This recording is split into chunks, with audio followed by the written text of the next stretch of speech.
जैसे अल्लाह ताला ने कहा ना कि मेजॉरिटी ह्यूमैनिटी गफलत में। गफलत में कैसे? अपने रब को भूल गए, अपनी ड्यूटीज़ को भूल गए, अपनी असल जो जिम्मेदारियां थी उनको भूल चुके, गफलत में डूबे हैं। सूरह अंबिया में अल्लाह सुब्हानहू तआला कहते हैं इक़्तरब लिन्नासी हिसाबुहुम वहुम फ़ी गफलतिन मोरिज़ून। हिसाब का वक्त करीब आता जा रहा है और ह्यूमन बींग्स ये हैं कि गफलत में डूबे हुए हैं, एराज़ कर रहे हैं, भाग रहे हैं, ज़िम्मेदारियों से जान छुड़ा रहे हैं। जैसे वो एक कबूतर आंखें बंद कर लेता है ना, और वो इमेजिन करता है कि बिल्ली मुझ पे हमला नहीं करेगी, तो शायद हम सारे एस्केपिज़म की तरफ जा रहे हैं। वो एस्केपिज़म क्या है कि हमने अपने आप को सराउंड किया हुआ है एंटरटेनमेंट के साथ, सो कॉल्ड एंटरटेनमेंट के साथ। वक्त गुजरता जा रहा है, लोग लाइफ में हमसे आगे निकलते जा रहे हैं। हम अपने आप को सराउंड कर रहे हैं टीवी सीरीज़ के साथ, नेटफ्लिक्स के साथ, अमेज़ॉन प्राइम वीडियो के साथ। हम अपने आप को जो है वो सराउंड कर रहे हैं स्मार्टफोन के साथ, व्हाट्सएप के साथ, और मुख्तलिफ़ तरह तरह की जो एंटरटेनमेंट है उसके साथ। वक्त भी निकलता जा रहा है, नमाज़ें भी निकलती जा रही हैं, नॉलेज हासिल करने का टाइम भी निकलता जा रहा है, और एंड में हाथ कुछ नहीं आया। एंड में हम वहीं के वहीं खड़े हैं, और ज़्यादा से ज़्यादा क्या, हमने कुछ थोड़ी बहुत एंटरटेनमेंट कर ली। दिस इज़ कॉल्ड गफलत। अपने आप को सराउंड कर लेना ऐसी रिसोर्सेज से जो हमें गाफिल कर दें, अल्लाह की याद से गाफिल कर दें। और यहीं से वो आयत मैं आपको सुनाना चाहता हूँ। अल्लाह सुब्हानहू तआला सूरह हशर में कहते हैं वला तकूनु कल्लज़ीना नसुल्लाह फ़अनसाहुम अनफुसहुम उलाइका हुमुल फ़ासिकून। क्या तूने देखा उस शख्स को जो अल्लाह को भूल गया तो अल्लाह ने उसे उसका आप भुला दिया? यही लोग फासिक हैं, यही लोग सिनर्स हैं। जो अल्लाह को भूल जाता है, अल्लाह उसको उसका आप भुला देता है, और फिर जब वो अपना आप भूलता है तो वो बंदा गुनाहों की तरफ चला जाता है, उसका दिल सख्त हो जाता है। अपना आप भूलने से क्या मुराद है? कोई अपना आप भूलता है क्या? आपके दांत में दर्द हो, आप अपने आप को भूलेंगे? आपको बुखार हो, आप अपने आप को कभी भूलेंगे? आपने कपड़े ना पहने हो, आप जो है वो आपके घर गेस्ट आ रहे हैं और आप जो है वो ऐसे कपड़ों में बैठे हुए हैं, या जाहिर है कि जो गेस्ट को दिखाने के काबिल नहीं है, तो क्या आप कपड़े नहीं चेंज करेंगे? तो अपने आप को भूलने से क्या मुराद है? अपने आप को भूलने से मुराद है कि वो शख्स ये भूल चुका है, वो इंसान ये भूल चुका है कि वो एक रूह है। वो सिर्फ मटीरियल एस्पेक्ट नहीं है, उसकी रूह भी है, उस रूह की एक ग़िज़ा है। उस शख्स को ये भूल जाता है कि मैं एक ज़िम्मेदारी के साथ ज़िंदगी मुझे गुजारनी चाहिए, मैं एक ज़िम्मेदारी के साथ यहाँ पे आया था। वो ज़िम्मेदारी क्या है उसको भूल जाता है, और फिर वो ऐसे ऐसे काम करता है कि उसको एहसास भी नहीं होता कि वो गलत है। ये सारी रीज़न किस लिए? गफलत की वजह से। अल्लाह को भुला दिया, अल्लाह से ही माइंडफुल नहीं है एक इंसान, उसका फोकस अल्लाह सुब्हानहू तआला पे नहीं है, तो बाकी मामलात का फिर क्या कहना? बाकी मामलात से फिर बहुत दूर चले जाते हैं। सो माइंडफुलनेस की मैंने आपको डेफिनेशन बताई कि basically it is the state of being aware of oneself in relation to Allah, कि अल्लाह सुब्हानहू तआला है, अल्लाह मुझे देख रहे हैं, अल्लाह ताला जो है वो मेरा मुहासबा करेंगे। दैट इज़ माइंडफुलनेस इन इस्लाम। अब मैं आपको कुछ वर्सेस सुनाता हूँ। सूरह निसा चैप्टर नंबर 4 वर्स नंबर 1 में अल्लाह ताला अपना एक एट्रीब्यूट बताते हैं। वो एट्रीब्यूट है अर्रक़ीब। क्या आयत है? इन्नल्लाह काना अलैकुम रक़ीबा। व्हाट इज़ रक़ीबा? व्हाट इज़ अल रक़ीब? अल रक़ीब means someone who is very watchful, जो इस कदर वॉचफुल है, जो तुम्हारे इस कदर करीब है कि तुम्हारी एक एक मूवमेंट को वॉच कर रहा है, तुम्हारे दिल की धड़कन को भी वो सुन रहा है, तुम्हारे लाशऊर में जो थॉट्स आते हैं उनको भी वो सुन रहा है, उनको भी वो जानता है, अभी जो थॉट तुम्हें आने वाला है उसको भी वो जानता है। तो इन्नल्लाह काना अलैकुम रक़ीबा, बेशक अल्लाह सुब्हानहू तआला तुम्हारे पे वॉचफुल है, तुम्हारे पे रखवाला है, तुम्हें वॉच कर रहा है। तो ये है, यहाँ से शुरू होता है ये कॉन्सेप्ट माइंडफुलनेस का। जब इंसान इस पे गौर करे, फोकस करे कि यार मेरी हरकत सकनात, मेरे अल्फाज, मेरी चाल चलन, मेरे अकेलेपन को, हर चीज़ को तो अल्लाह वॉच कर रहा है, और फिर इस पे वो सोचने बैठे, इसको वो प्रैक्टिस करे, अल्लाह से बातें करे अकेले में। अक्सर मैंने कुछ लोगों को कहते सुना है कि रात को अचानक उठते हैं तो अनकॉन्शियसली उनके मुंह से अल्लाह की तारीफ़ निकलती है। सुभान अल्लाह व बिहम्दी सुभान अल्लाह अज़ीम, या अल्हम्दुलिल्लाह, या अल्लाह तेरा शुक्र है। आपने अक्सर अपने घर में बड़ों को देखा होगा कि उनके मुंह से अनकॉन्शियसली अल्फाज निकलते हैं, या अल्लाह तेरा शुक्र है। वो कभी सो के उठे, अचानक डर के उठे तो एकदम से अल्लाह का नाम लेते हैं। कोई ठोकर लगे बिस्मिल्लाह कहते हैं, हस्बुन अल्लाह कहते हैं, क्योंकि उनके कॉन्शियसनेस में अल्लाह सुब्हानहू व तआला की याद है। अब हमारी यूथ तो इंशाअल्लाह, जज़ाकल्लाह, माशाअल्लाह, सुभान अल्लाह इन अल्फाज का मजाक उड़ाते हैं।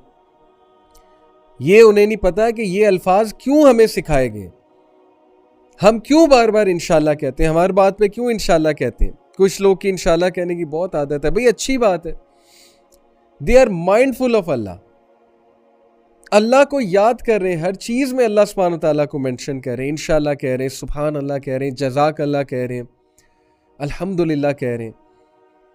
तो इन चीज़ों को मजाक बना लिया, हर चीज़ को पकड़ के तो मजाक बना लेती है हमारी यूथ, ये तो हाल है। तो अल्लाह ताला हिदायत दे। हम भी किसी दौर में ज़ाहिर है कि इस फितने का शिकार हुए कि मजाक इस हद तक हुआ कि दीनी शायर का भी मजाक उड़ाना शुरू कर दिया। अल्लाह माफ़ करे, अल्लाह माफ़ करे। अल्लाह ताला अल्हम्दुलिल्लाह सुम्मा अल्हम्दुलिल्लाह डार्कनेस से लाइट में लेकर आया।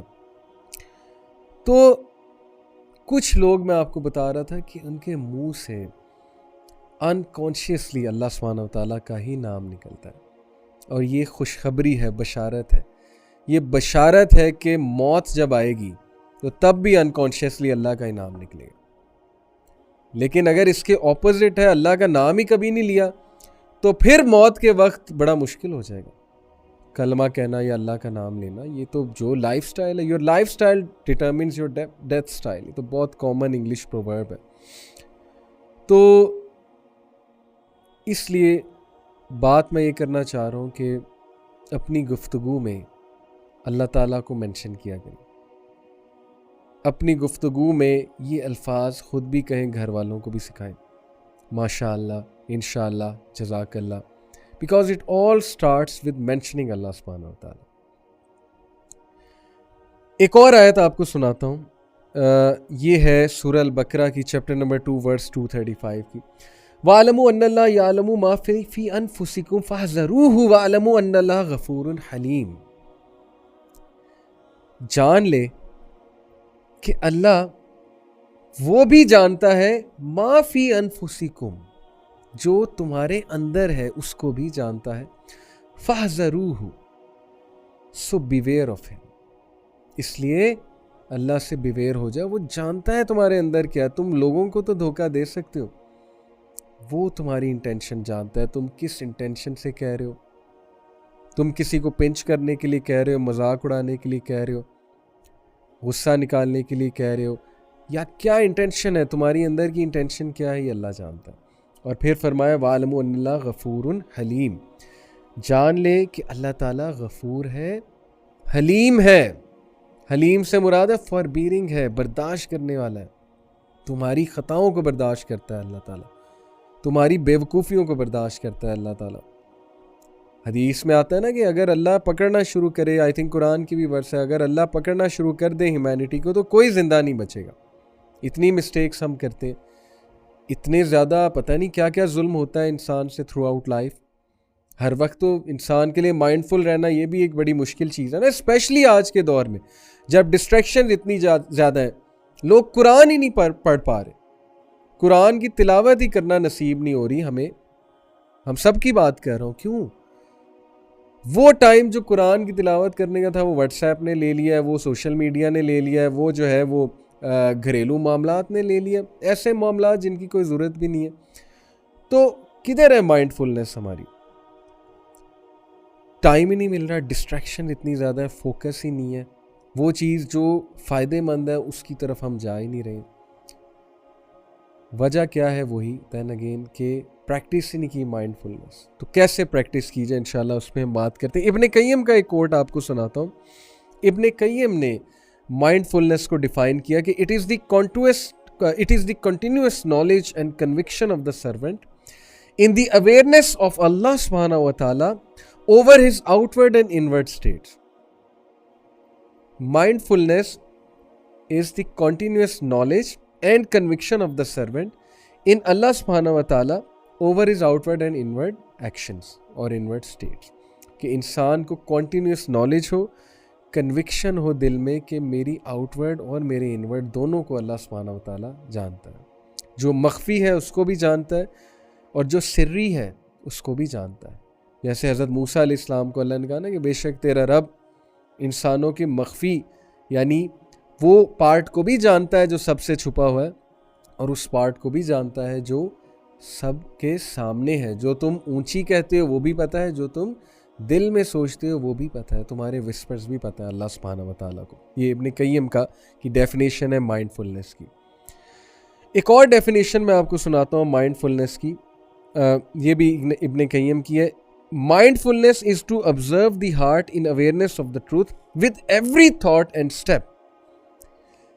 माइंडफुलनेस वो स्टेट है जब हम, ट्रूथ से यहाँ पे मुराद है अल्लाह सुब्हानहू व तआला, अल हक से यहाँ पे मुराद है अल्लाह सुब्हानहू व तआला, कि हम जब अल्लाह सुब्हानहू व तआला की वहदानियत, अल्लाह सुब्हानहू व तआला की एग्जिस्टेंस, अल्लाह की प्रेजेंस अपने एक एक थॉट, एक एक स्टेप और एक एक एक्शन से साबित करते हैं। जब हम थॉट्स को रेजिस्ट करते हैं ये सोच के कि यार अल्लाह क्या सोचेगा मेरे बारे में, और ये सोच के कि नहीं मैं अल्लाह ताला के सामने इस हालत में आना चाहता हूँ कि अल्लाह ताला जो है वो मुझे वेलकम करे कि मेरा बंदा या मेरी बंदी मेरे डर से मुझे प्लीज़ करने के लिए मेरे से अवेयर था, मेरे से कॉन्शियस था, मेरे से माइंडफुल था। हर मौके पे मैं इसके सामने था, हर मौके पे ये मेरा सोचता था। हम लोगों का तो बहुत सोचते हैं और यही हमारी जो है वो बदकिस्मती है और हमारा लॉस ही ये है। कई बार मैंने इस पे बात की है कि लोगों को प्लीज़ करने के लिए और लोगों के डर से, लोगों के रोब में, लोगों के प्रेशर में हम क्या क्या कर जाते हैं, लेकिन अल्लाह ताला को हम माइंड में ही नहीं लाते।